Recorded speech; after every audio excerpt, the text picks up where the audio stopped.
Matatanan kamakailan lamang kung saan umani ng samot-saring bashing ang naging Senate hearing na ginawa ni Senator Amy Marcos kamakailan lamang kung saan pinag-usapan dito ang naging maling pag-aresto sa dating Pangulong Rodrigo Roa Duterte.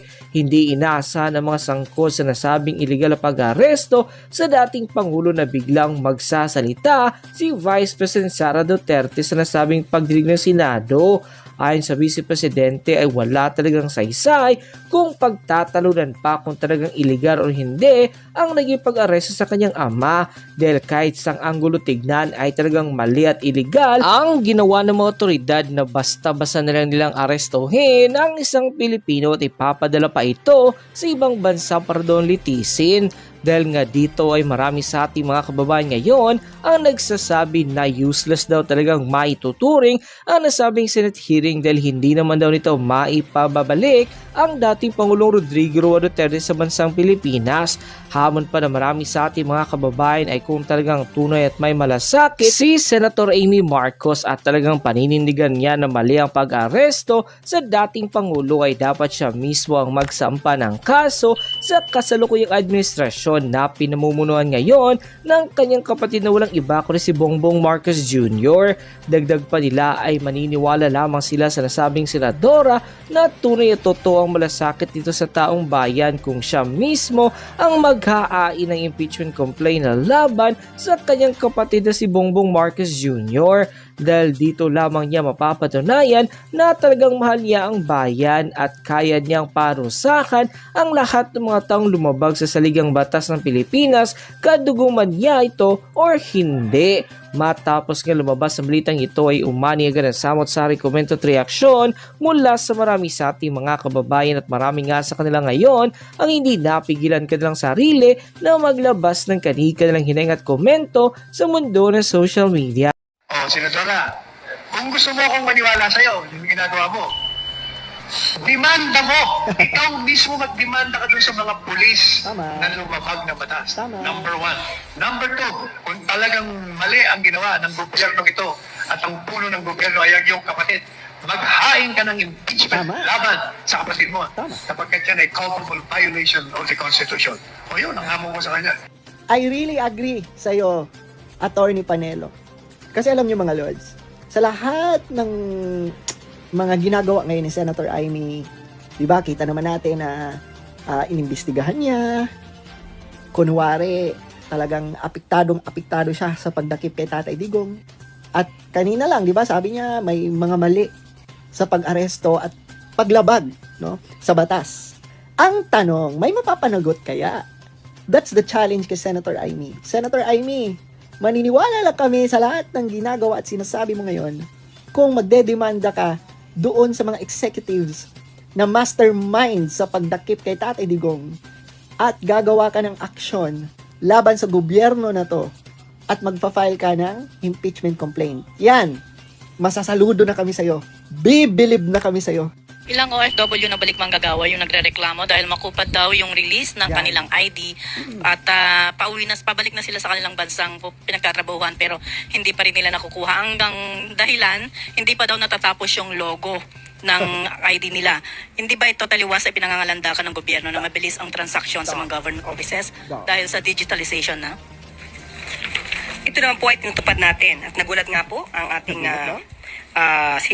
Sir Arnel Ignacio at nais niya pong malaman kung sino yung mga nagreklamo dahil ayon po sa records po, lahat po ay mabilis pong ginagawa. Mga ID, 5 minutes lamang daw po ay tapos na.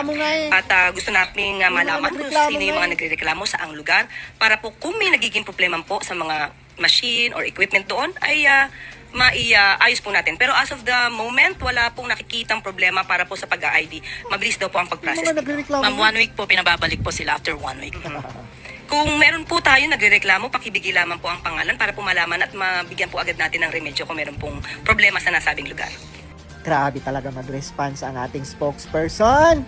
Pabalang. At talagang confident siya na wala daw problema. May mga nagrereklamo nga eh. Eng-eng ka ba? Yan, di ba? Yung mga basic na serbisyo para sa mga Pilipino, hindi nyo nagagawa ng maayos. Kasi, saan ba focus nyo? puro kay Duterte, ayusin nyo ang serbisyo na ibinibigay nyo sa mga Pilipino. Pag-usapan natin itong pinaka-latest pahayag ni Yusek Claire Castro. Panawagan niya sa mga OFWs na nagplaplano maglunsad ng Zero Remittance Week. Ito post ni Mikyat Ross 8 hours ago. Sabi niya, "Shut up there. Your eyes are closed." Tumahimik ka, bulag. Hindi mo nakikita ang mga pangyayari. Okay, bakit? Kasi ito ang pahayag. Malacanang sa mga OFWs. Ito ang pahayag ng Yusek. Tingnan nyo mga OFWs. Para sa inyo ito. Sabi niya, "Hindi po tayo kalaban. Magkakampi po tayo. Pare-pareho po tayong mga Pilipino." Wow! Yung dating palaban na Yusek Castro, nag-iiba ang tono ngayon pagdating sa mga OFWs. Yung una ng pahayag is, mahinahon po, maging mahinahon po tayo, mag-isip-isip. Kalmado. So ito naman is, hindi po tayo magkalaban. Magkakampi po tayo, pare-pareho tayong mga Pilipino. Reconciliatory mode, which is a good one. Sana ganito palagi. Okay?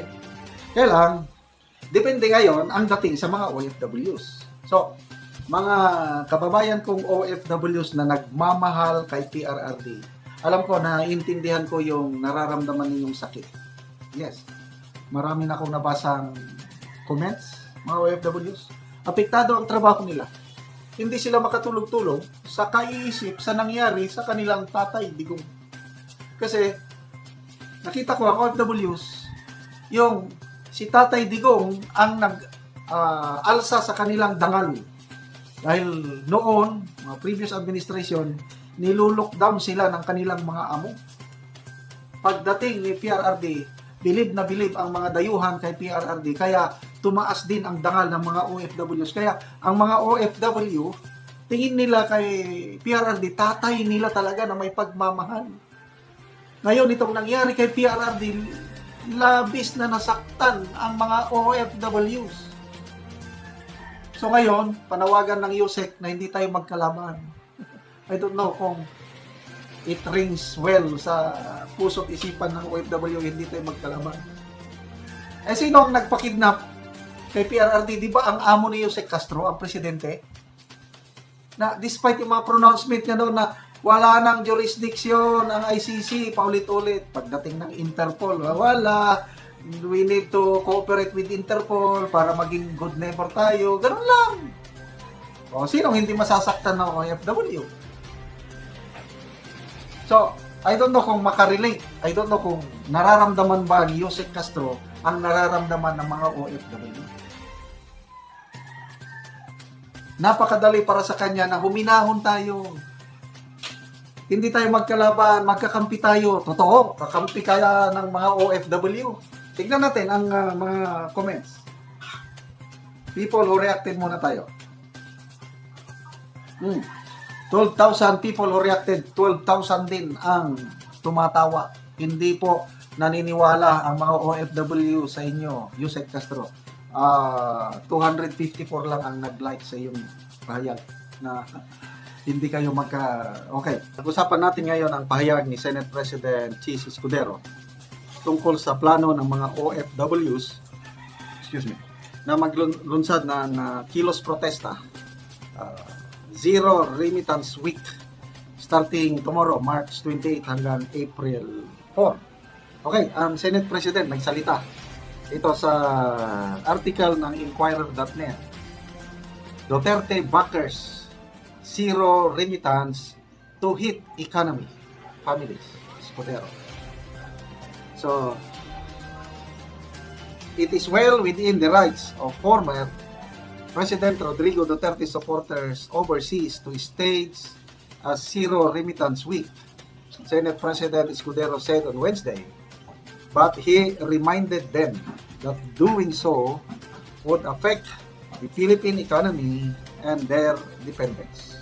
Okay? So ito yung exact word na ni Senate President. For me, it is well within the rights. Okay? Karapatan nila yun. But it will hurt not only the economy, but also many Filipinos who are relying on their families and loved ones when it comes to sustaining their daily, weekly, and monthly needs. Sabi yan ni Escudero sa kapihan sa Senado Forum. Still, Senate President maintained that it is a peaceful mode of protest that goes well within the country's existing laws. But this will affect our economy and the personal needs of the people, sabi ng Senate President. Okay, si Undersecretary Claire Castro ng PCO nagpaalala sa mga Duterte supporters to remain calm with their plans to mount a protest action. Sabi niya, Claire Castro na ito, if they choose not to send or remit money to their families, it's not only the government that will be affected, but also their own families.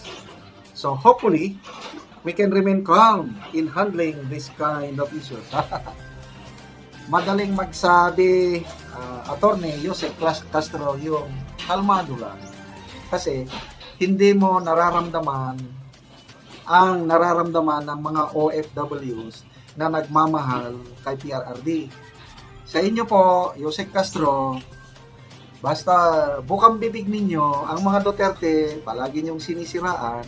Kaya itong nangyari kay PRRD, na nandun na siya, nakakulong na sa ibang bansa, baliwala sa inyo. Hindi kayo makarelate, nung tawag doon. Wala kayong EQ, walang emotional quotient. Itong mga OFWs na ito, na tanging presidente na umupo sa bansa na nagbigay sa kanila ng dignidad at karangalan,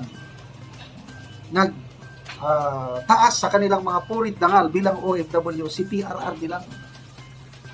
Kasi nga, Pinoy administration nakakaya sa mga pangyayari. So, mababa ang tingin ng mga amo ng mga OFWs. Pag upo ni Duterte, sabi ng mga OFWs, bilib na bilib daw ang mga amo nila kay PRRD.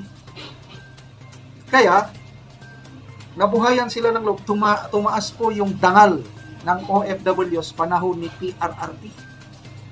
Ganon sila yung connection ng OFWs kay PRRD. Napakalakas. Maliban pa dyan yung safety ng mga pamilya nila, mga anak nila, mahal sa buhay na nasa Pilipinas. May peace of mind ang OFWs panahon ni PRRD dahil tumahimik na natakot ang mga kriminal, ang mga adiktos, binidiktos. O ngayon, itong ginawa ng Administrasyong Marcos, itong amo ni Jose Castro, kinidnap, dinala, nawalan ng soberenya, nawalan ng dangal ang Pilipino. O ngayon, sabi, kalma. Paano mo mapapakalma ang umiiyak ng mga OFWs? So itong Zero Remittance Week na ito, it's their only way. Sabi nga ni Senate President Escudero, it's within their right. It's within, pinapaintulutan ng batas. It's a silent protest. Kaya wag nga po kayong manawagan ng kumalma. It will just add insult to injury, yung kumalma kayo. Anong kalma-kalma? Bring home FPRRD, yon ang pampakalma sa kanila. Pag maibalik nyo, kaya nyo bang ibalik? Wala na, tinurn over nyo So, basa tayo ng mga comments. When doubt, let's go, mga OFW. Julie, Jane, make it a year, 2 years, or 5 years for no remittance. Let's see what is going to happen.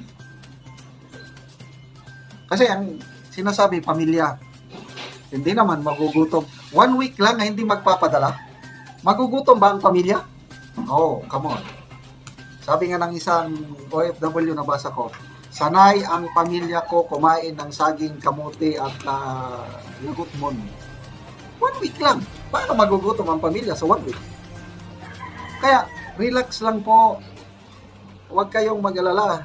Dahil simula pa lang ito, pagpapakita ng power. Ito na yung, kung may tinatawag na people's power, ito na yan, OFW, silent power. Sabi nga ni Rob Rances, this is a very wise move Sinimulan lang ng isang grupo, Mysov Croatia. Ngayon, it's now becoming a global movement.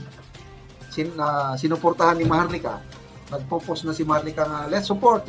Ang dami ng, although, let's make it clear, hindi lahat ng OFWs ay susunod dito. Meron din namang magpapadala pa rin. Kaya, huwag mag-alala ang gobyerno. Kasi it's just a way of protesting. So, let's see what will happen.